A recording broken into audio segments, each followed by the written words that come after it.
வணக்கம் நண்பர்களே, இது உங்கள் ஸ்மார்ட் இன்வெஸ்டர் தமிழ். நீங்கள் ஆர்வமாக எதிர்பார்த்துட்டு இருந்த டெய்லி ஸ்டாக் மார்க்கெட் அப்டேட் போட்டாச்சு.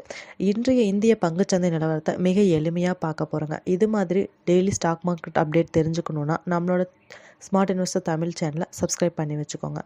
இந்த வாரம் தொடங்குற முதல் நாள்லேயே இந்திய பங்குச்சந்தை ஓரளவு ஏற்றத்துடன் பாசிட்டிவாக தான் இருந்துச்சு.